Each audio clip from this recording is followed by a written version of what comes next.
नमस्ते। कभी सोचा है कि एक कंप्यूटर कोड सोचता कैसे है?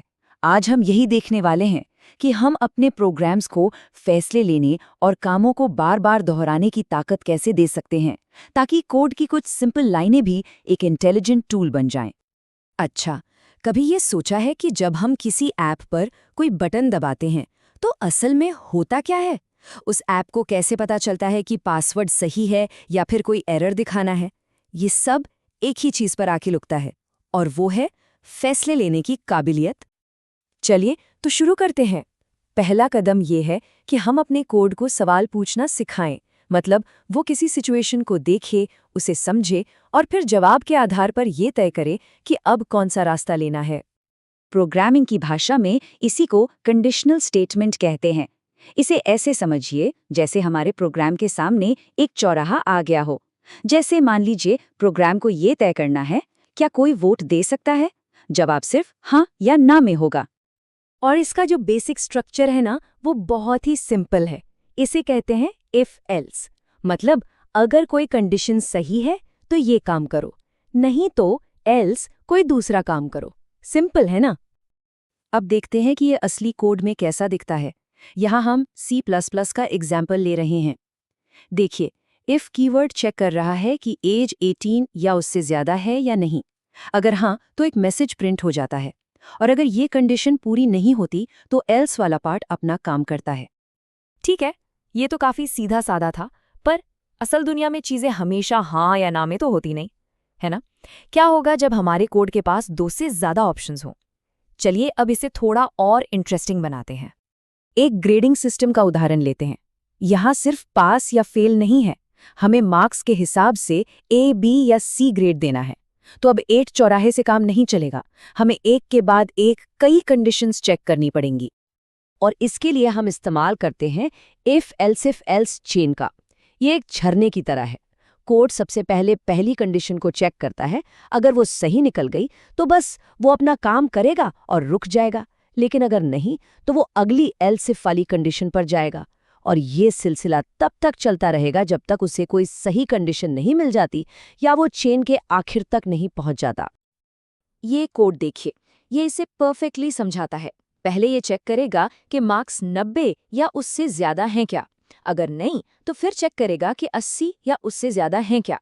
और अगर इनमें से कुछ भी सही नहीं हुआ तो आखिर में जो एल्स है वो अपने आप C ग्रेड दे देगा। तो अब हमारा कोड फैसले तो ले सकता है।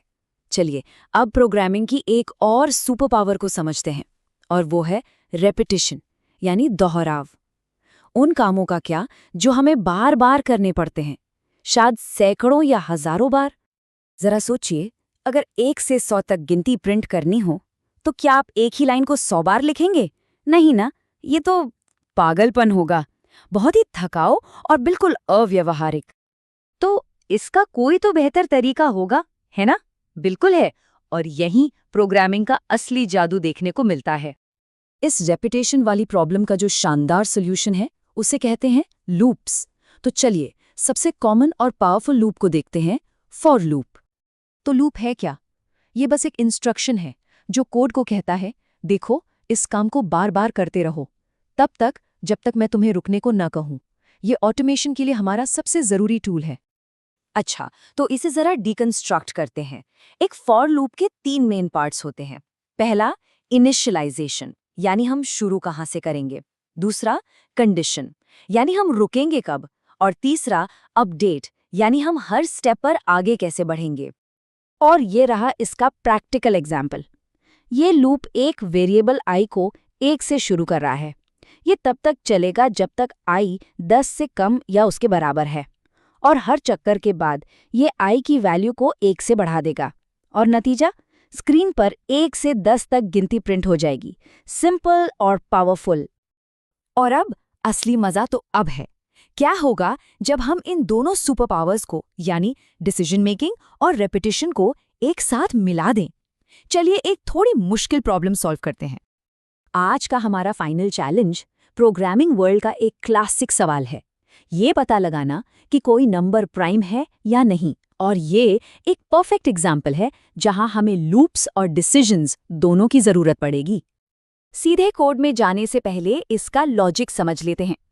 एक नंबर प्राइम तब होता है जब वो 2 से लेकर अपने स्क्वायर रूट तक किसी भी नंबर से पूरी तरह डिवाइड नहीं होता। बस यही इसकी सबसे बड़ी पहचान है। अब देखिए ये कोड में कैसे हो रहा है। एक फॉर लूप 2 से लेकर नंबर के स्क्वायर रूट तक हर पॉसिबल डिवाइजर को चेक करता है, और उस लूप के अंदर एक इफ स्टेटमेंट बैठा है जो ये देखता है कि क्या नंबर पूरी तरह डिवाइड हो रहा है। अगर उसे एक भी डिवाइजर मिल गया तो खेल खत्म, हमें पता चल गया कि ये नंबर प्राइम नहीं है। तो चलिए जल्दी से रिकैप करते हैं। कंडीशनल्स यानी इफ एल्स हमारे कोड को रास्ता चुनने की पावर देते हैं। लूप्स यानी फॉर उसे कोई काम बार बार करने की पावर देते हैं, और जब ये दोनों साथ आ जाते हैं तो ये कॉम्प्लेक्स लॉजिक के बिल्डिंग ब्लॉक्स बन जाते हैं। मतलब इनसे आप कुछ भी बना सकते हैं। और मैं इस एक आखिरी सवाल के साथ इस चर्चा को यहीं समाप्त करता हूँ। अब जब कोड के पास फैसला करने और दोहराने की ये बेसिक एबिलिटी आ गई है, तो जरा सोचिए हम कितनी बड़ी और कॉम्प्लेक्स प्रॉब्लम्स को सॉल्व करना शुरू कर सकते हैं। संभावनाएं सच में एंडलेस हैं।